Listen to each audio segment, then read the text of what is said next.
On va commencer cette deuxième vidéo. Donc là, vous avez répondu à quelques petites questions, rien de, rien de compliqué. Donc maintenant, on va passer sur la planification. Donc le thème principal de ce cours. Donc là, ce qu'il va falloir faire, c'est une planification. Donc voir un peu ce que c'est une planification. Donc, on va utiliser des cycles. On va scinder la saison en cycles de travail. Ces cycles sont appelés macrocycles, mésocycles et microcycles. Donc, on va commencer dans une saison. Donc, on démarre la saison, on a des nageurs, ils ont des objectifs. On va définir 2 ou 3 échéances dans l'année. Sur ces échéances, la plupart du temps, on sélectionne 1 ou 2 compétitions de qualification et les championnats ciblés. Si par exemple le but d'un nageur c'est de se qualifier au N1 et de nager vite au N1, et ben on va sélectionner une compétition de qualification et les championnats, les N1. Plus derrière les championnats d'été. Donc on peut choisir 2 à 3 échéances. Ce sont les échéances où le nageur doit être au mieux de sa forme et on va les placer en fin de cycle. Donc ça veut dire qu'on va prévoir des gros cycles avec à chaque fois les championnats ou les meetings de qualification en fin de cycle. Ces cycles sont appelés les macrocycles. Alors, dans les macrocycles, on va les décomposer en plusieurs cycles. Donc, ces cycles plus courts sont appelés les mésocycles. Donc, pour développer des zones de travail physiologiques, vues en partie 1, on va les travailler dans les cycles, dans les mésocycles. Afin de laisser le temps à l'organisme d'assimiler les charges d'effort, les mésocycles durent en moyenne 4 semaines.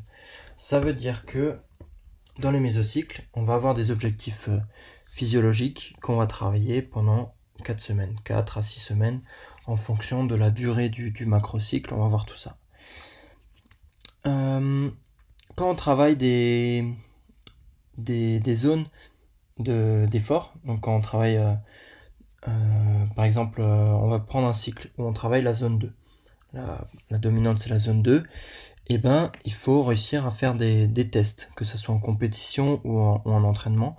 Par exemple, sur la zone 2, donc on a vu que c'était des efforts entre 20 et 40 minutes.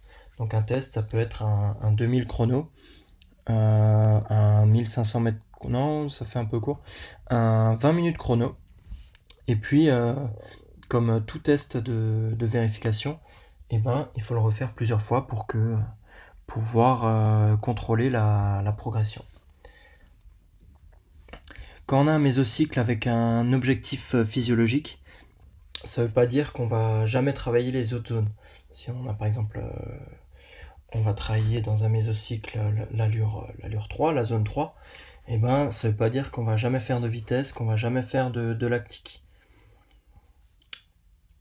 Pour faire coïncider les durées des mésocycles, on va partir de l'échéance. Donc ça veut dire que dans le macrocycle, à la fin on a l'échéance, et ensuite on va décompter les semaines pour créer les mésocycles. Donc, pour optimiser les performances en utilisant le principe de progressivité, on va suivre un plan simple. Il y a d'autres sortes de planifs que j'évoquerai pas là, vous pouvez vous renseigner, mais là on va parler d'une planification simple. Alors, on va commencer par un cycle de mise en condition. Donc, comme on a dit là, le principe de progressivité, c'est que on va faire toujours plus fort.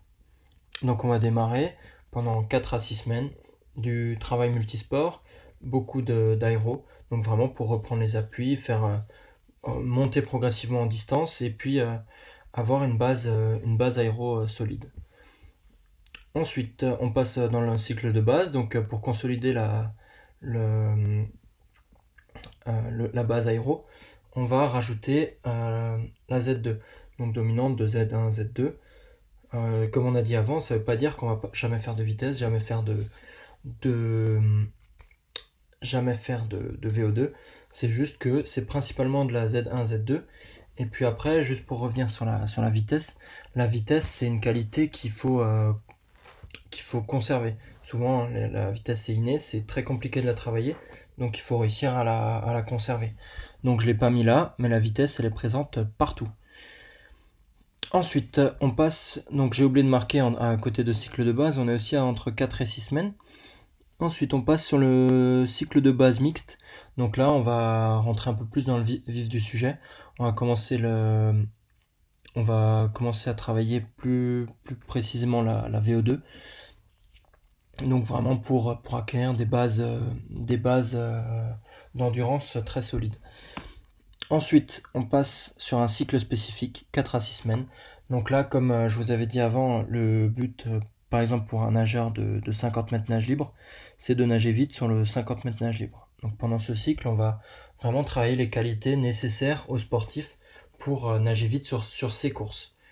Après, s'il a beaucoup de courses, ça va être du travail, on reste sur du travail général, mais c'est vraiment là où on va développer les qualités physiologiques et techniques vraiment spécifiques aux spécialités des nageurs. Ensuite, avant la fin du macrocycle, avant l'échéance, on va faire un cycle de préparation à la compétition, ou aussi appelé affûtage. Donc 1 à 2 semaines, donc là c'est vraiment en fonction des nageurs. Ça se voit au fur et à mesure des saisons. On va tester, on va regarder ce qui marche le mieux.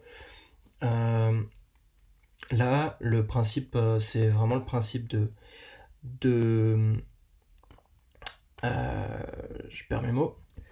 Là, le but, ça va vraiment être de relâcher.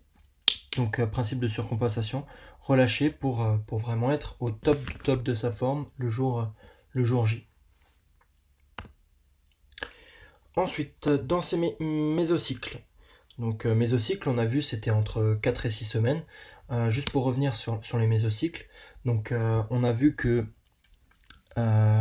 donc les macrocycles, on découpe l'année en 2 ou 3 parties. Dans ces 2 ou 3 parties, on les découpe encore dans ces mésocycles. Et comme on avait dit avant, on part de l'échéance. Donc on démarre de l'échéance. On va prévoir 1 ou 2 semaines d'affûtage. Ensuite, on prévoit les 4 à 6 semaines de cycle spécifique. 4 à 6 semaines. Et en fonction, si on arrive à tout faire rentrer dans le macrocycle, et on reste dessus. Sinon, si par exemple si c'est trop long, on n'arrive pas à placer la mise en condition, on va raccourcir un peu l'un ou l'autre cycle en fonction du nageur, et on ajuste ça pour avoir la meilleure planification possible. Ensuite, dans ces mésocycles, on a les microcycles. Donc les microcycles, c'est encore des cycles au sein des mésocycles. Donc on a vu que pendant les mésocycles, on a des dominantes de travail. Là, ce qu'il va falloir faire, c'est vraiment optimiser ce travail des zones en faisant des mésocycles.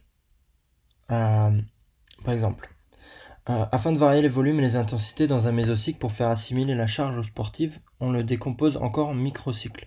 Le format standard est la semaine. Donc les microcycles, on va prévoir des semaines.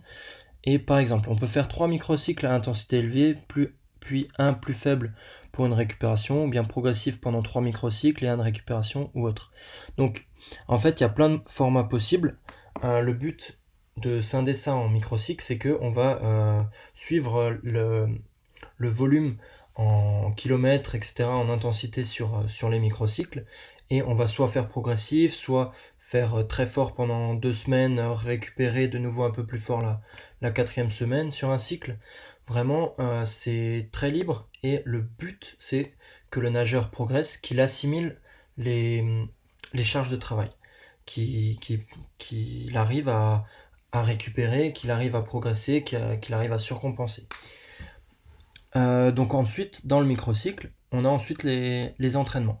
Donc chez un nageur de haut niveau, on retrouve souvent des semaines à 10 ou 11, voire 12 entraînements, avec en plus de ça les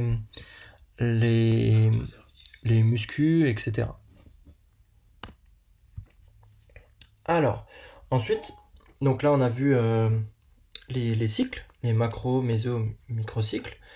Ensuite, il y a, comme on a dit, les entraînements. Donc, en suivant la logique de la planification, on a, lors de la conception des entraînements dans un microcycle, des objectifs prévus dans le mésocycle au niveau physiologique. Ok, donc ça on a vu, mais pas seulement. On peut aussi au niveau technique appuyer durant plusieurs microcycles, voire un macrocycle sur un point précis. Ça veut dire que la natation, c'est un sport de sensation. C'est un sport très technique, donc il faut réussir à être efficace sur un maximum de choses. Donc que ce soit au niveau physiologique qu'au niveau technique. Donc, par exemple, on reprend toujours encore pour pas perdre tout le monde, on va reprendre notre nageur de 50 mètres nage libre. Pour faire un 50 mètres nage libre, il faut être très rapide dans la nage, mais pas seulement. Il y a aussi un départ, il y a la coulée, il y a une reprise de nage, il y a une arrivée. Et ça, plus on arrive vers le très haut niveau, plus chaque petit point a son importance. Enfin, je dis très haut niveau, c'est aussi très important dans les niveaux les plus faibles, parce que quand on arrive à faire un bon départ, une bonne coulée, des bonnes reprises de nage, ça à chaque fois, on gagne beaucoup de temps que si on fait des mauvaises reprises de nage et des mauvais virages. Voilà. Donc c'est pour ça que c'est très important de travailler toutes les zones physiologiques, mais il faut toujours être, même quand on travaille, même dans les grosses séries, tout ça, il faut toujours être très précis sur les parties techniques, au niveau de toutes les techniques, que ce soit dans la nage, les parties non nagées, etc. Donc pour ça, on peut pendant plusieurs microcycles, voire un macrocycle, appuyer sur un point précis. Par exemple, un nageur, voire tout un groupe, ne s'applique pas spécialement sur les coulées, et on va prévoir pendant un macrocycle, par exemple un macrocycle de mise en condition, on va appuyer sur les coulées. Ça veut dire qu'on va travailler beaucoup d'aéro, mais avec la consigne en plus, toujours s'appliquer sur les coulées, en plus d'autres choses. Tout ça pour vraiment insister jusqu'à voir une vraie progression. Alors, donc, il faut aussi prévoir des temps de repos entre les entraînements à allure soutenue, comme vous pouvez le voir dans la diapositive suivante. Donc ça, on est dans un microcycle, on a des entraînements, et entre les entraînements, il faut prévoir du repos, et entre les différentes séries, il faut avoir aussi du repos. Donc là, on a un petit tableau, où on peut voir que après une séance d'aérobie, donc aérobie c'est allure 1, seuil aérobie c'est allure 2, VO2 c'est allure 3, lactique c'est allure 4, et vitesse c'est allure 5. Donc on voit que après une séance de vitesse on peut tout faire, après une séance d'aérobie on peut tout faire, c'est sur les zones les plus intenses que donc la VO2 et la lactique, où c'est fortement conseillé après de passer sur une séance d'aérobie pour récupérer. On a aussi des durées de repos conseillées entre certaines séries. Donc de l'aérobie, on peut en faire à chaque entraînement. D'ailleurs, tout ce qui est échauffement, récupération après une série, c'est de l'aérobie. Le seuil anaérobie, on peut en faire régulièrement. Ce qui est conseillé, c'est 24 heures de repos entre deux séances de seuil anaérobie. Pour les séries VO2, c'est très conseillé de faire beaucoup de récup derrière, que ça soit directement après la série et encore dans l'entraînement d'après. Même l'entraînement, en fait ce qui est conseillé, c'est après une série de VO2, c'est 48 heures de repos. Donc 48 heures, pas de VO2. On peut travailler d'autres choses, mais pas tout de suite du seuil anaérobie ou de la lactique. Ensuite, la lactique. Donc la lactique, pareil, c'est très fatigant pour l'organisme, donc il a besoin de beaucoup de repos. Donc là, c'est 72 heures de repos conseillé avant une autre série lactique. Même, comme dit avant, faire quelques séances d'aérobie pour récupérer de cet effort. Et la vitesse, comme je vous l'ai dit tout à l'heure, à chaque entraînement. Vraiment pour maintenir les qualités de vitesse, les réveiller, les créer. L'entraînement. Donc, on a vu pas mal de choses. On a vu des principes, on a vu des zones, on a vu des cycles. Et il Il faut donc, à l'aide de tout cela, prévoir les entraînements au fur et à mesure de l'année. Donc à chaque entraînement, il faut prévoir un échauffement, une série, un retour au calme. Donc la natation, c'est un sport très répétitif, donc il faut réussir quand on crée des entraînements à, à pas faire tout le temps la même chose. On va pas dire cette année on fait un échauffement type, on le fait à chaque fois. Ça, d'un point de vue physiologique, c'est très bien. On a un échauffement avec un peu de vitesse, un peu de, d'aéro, c'est bien, mais le nageur, au bout d'un certain temps, il va en avoir marre. Donc il faut réussir à trouver du fun dans une discipline où on répète beaucoup de choses. Alors, partie 5, donc la construction du plan d'entraînement. Donc là, c'est un peu un résumé de tout, en ajoutant quelques détails. Donc, le plan d'entraînement, c'est donc la composition de tout ceci. On va tout mettre en œuvre pour aller vers la progression du nageur. Au début de saison, on va définir le nombre d'entraînements par semaine et tout ce qui va avec. Donc là, c'est en fonction des clubs, en fonction du niveau des nageurs, en fonction de plein de choses. On va déterminer le nombre d'entraînements, le nombre de PPG, préparation physique générale dans la semaine, le nombre de muscu. Là, c'est vraiment, faut faire attention avec la musculation, mais il y a un moment où on ne peut pas passer à côté. Après, rajouter tout ce qui est footing, etc., ça c'est un moyen de, comme je disais avant, de ne pas faire tout le temps la même chose. On peut très bien travailler de l'aérobie en faisant des footings, en faisant du vélo, en faisant d'autres choses. Ensuite, on va choisir les compétitions auxquelles on va participer sur l'année. Tout ce qui est compétition d'entraînement. On va tout planifier pour qu'on soit pas... que ça soit prévu dans la planification pour qu'on ait... parce que ça rentre dans l'effort du nageur. Une grosse compétition, même si c'est pas une compétition principale de qualification ou les championnats cibles, ça laisse des traces. Donc si on est juste dans des grosses périodes et tout ça, peut-être quand même voir pour relâcher, pour en tenir compte dans la quantification de l'effort du nageur. On va prévoir aussi donc les compétitions principales de qualif et les championnats, et prévoir les stages pendant les vacances des nageurs. Alors, une fois ceci réalisé, on peut prévoir la planification avec les cycles, en s'appuyant sur les échéances principales. Donc, comme on a dit avant, les macrocycles, les mésocycles, les microcycles. Ensuite, on peut faire évoluer au fur et à mesure de l'année les objectifs techniques. Si on a prévu, par exemple, pendant un mois de prévoir, de vraiment travailler sur on va reprendre l'exemple des coulées, et que au bout de 3 semaines, vraiment, les nageurs n'aient même plus besoin de leur répéter, vraiment c'est placé, ça progresse, et on peut rajouter un autre objectif technique, changer, tout en faisant toujours attention. On travaille pendant des semaines un objectif technique, le but c'est de veiller à ce qu'il soit toujours bien mis en place, même plusieurs semaines, voire mois après, que ce soit vraiment acquis. Ça, on peut les faire évoluer, mais il est conseillé de suivre sa planification du début à la fin pour savoir si elle est efficace ou non. Donc si on a prévu toute une planification, toute une saison, tout un macrocycle, et que 2 semaines avant la fin du macrocycle, on ne sait pas trop si ça va marcher, ça va pas marcher, on ne sait pas trop, ce qu'il faut, c'est vraiment s'y tenir. Même si le nageur est un peu fatigué et tout, on va continuer dans l'objectif du macrocycle, on va continuer à travailler dans tout ce qui était prévu dans les mésocycles pour savoir si la planification était efficace ou pas, s'il fallait voir si ça marche, et après il faut essayer autre chose. Si ça marche très bien, il faut essayer de l'optimiser pour que ça marche encore mieux. Si ça marchait pas du tout, on peut regarder pour complètement la changer pour le macrocycle d'après. C'est en essayant et en améliorant qu'on progresse en même temps que le nageur. On peut pas, même avec toutes les formations du monde, d'un coup tout savoir et être le meilleur entraîneur du monde. Parce qu'il y a tellement de variables qui font que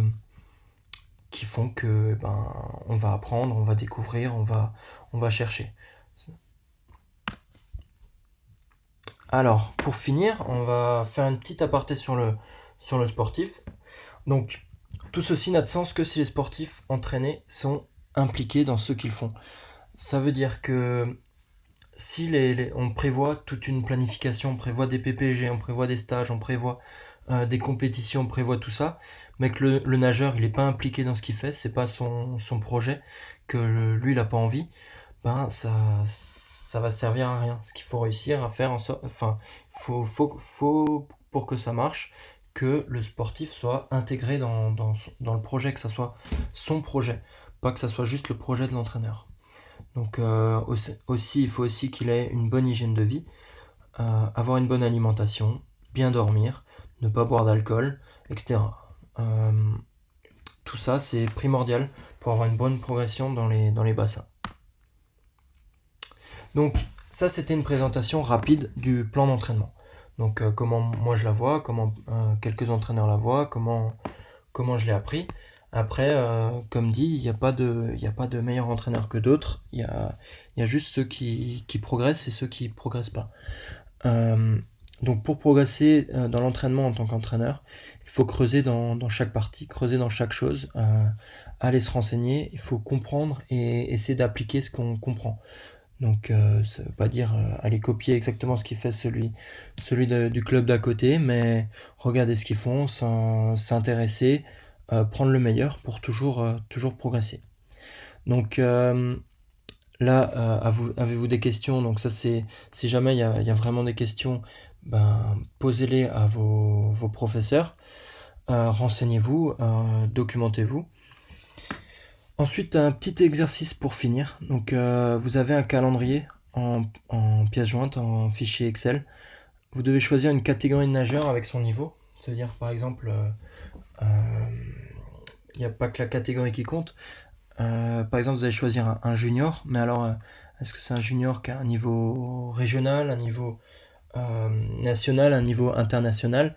En fonction de son niveau, ben, ça ne sera pas la même planification parce que tout simplement, ça ne sera pas les mêmes compétitions qui sont visées. Et donc, pas les mêmes dates et donc pas du tout les mêmes macrocycles.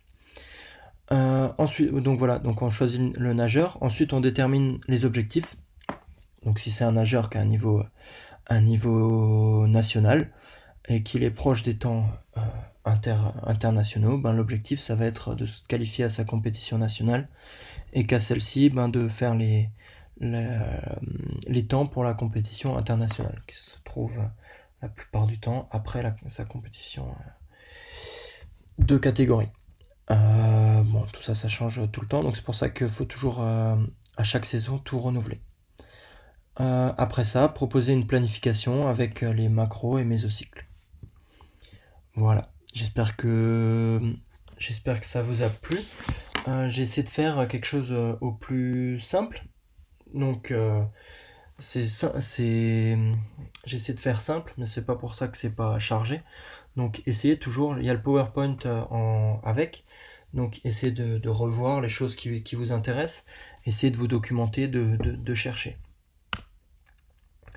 Merci pour votre attention, c'était Alexandre Armut, et donc ça c'est un document que j'ai réalisé dans le cadre de ma formation BF4.